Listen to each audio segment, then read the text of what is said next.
Hello and welcome, this is Truthful, your French veteran GM, and today we're going to look at monsters en masse. In this video I'm going to only care about swarms and the swarm mechanics. It's one of many solutions and I will be exploring other solutions in future videos.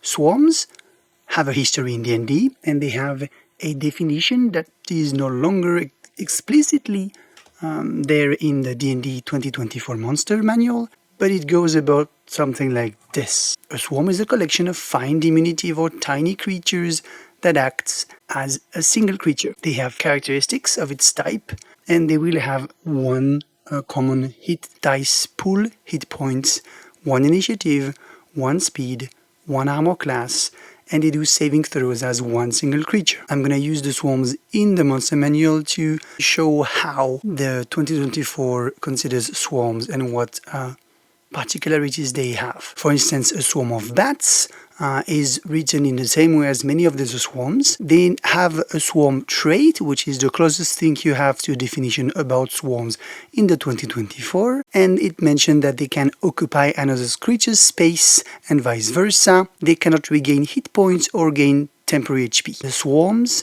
all have immunities to a variety of effects, and they all have resistance to physical damage, being bludgeoning, piercing, and slashing. The immunities come from the idea that swarm being a number of creatures, it's harder to grapple them, to paralyze them, or even to charm that many creatures, especially with a spell that would target a single creature. And that's about everything about swarms.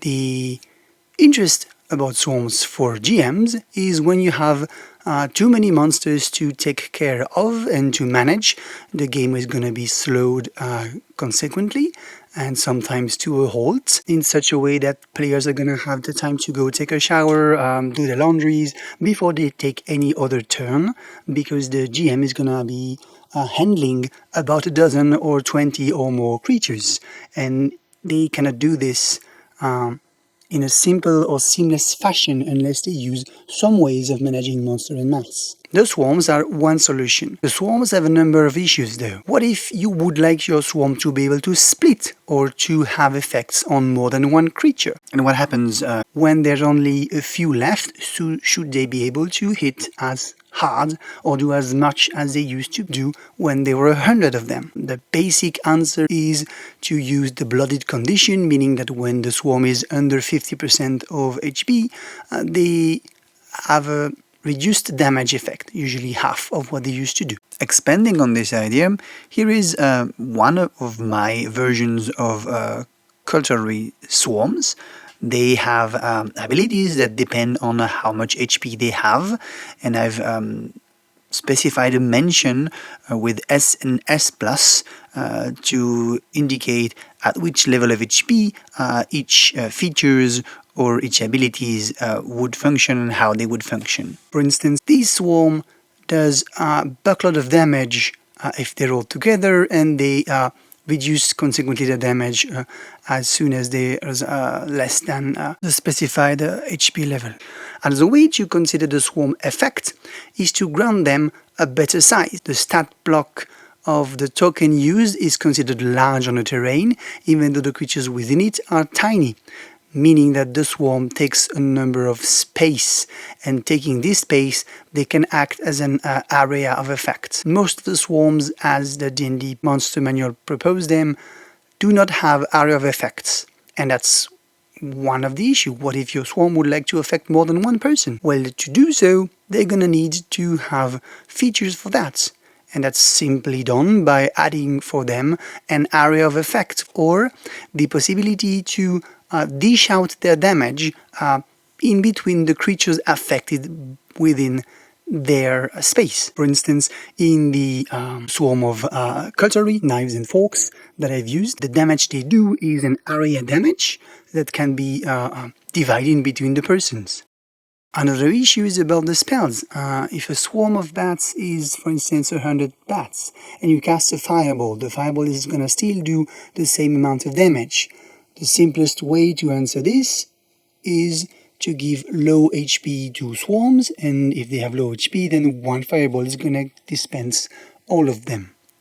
However, you could do the same with just a firebolt, which for me defeats the purpose of having the players do a cool stuff of area of effects. And that's where the main question that I have left for me to answer comes. Swarms, being monsters en masse, are like any monsters. I think you should consider the reason why you're having these monsters in your system. Meaning, what's the in-game reason for the monsters to be? One usual answer is going to be swarms are easy monsters you can defeat, meaning they're here to entertain the players and give them a sense of progress. And that's my issue with the swarms, as described in the monster manual.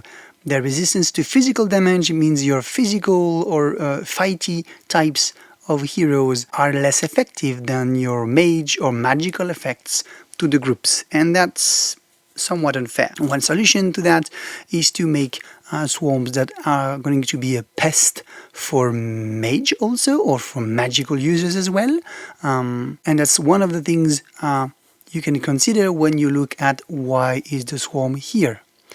Another way to consider swarms, their reason to be in a game can be to be a pest. They are there to make the life of the players a hell. My knives and forks are exactly that. They have the ability to blind creatures they are harassing, meaning that if they get their nice pointy features onto a mage, a blinded mage is going to be in a world of pain, because they cannot cast spells as blinded, or not as many spells as they would want to. In the same way, fighters will be also bothered, however less bothered, because there is a save to escape the harassing creatures, and this save is based on strength or dexterity most likely, which would then put the mages at a disadvantage. And you can invent various versions of the knives to fit your needs and purpose. Lastly, one of the issues with the swarm is that they cannot split up, and that's probably the main problem you're going to have with a swarm. If you need something that is going to be handling a number of places, you then come back to needing more than one token, which a swarm cannot do in a proper way. That's about it for the swarms for now, and in previous videos we're going to have a look at minions and pack creatures, which are two other options you have to consider a monster en masse. Thank you for listening and watching, and I hope to see you in the upcoming videos. Have a great day.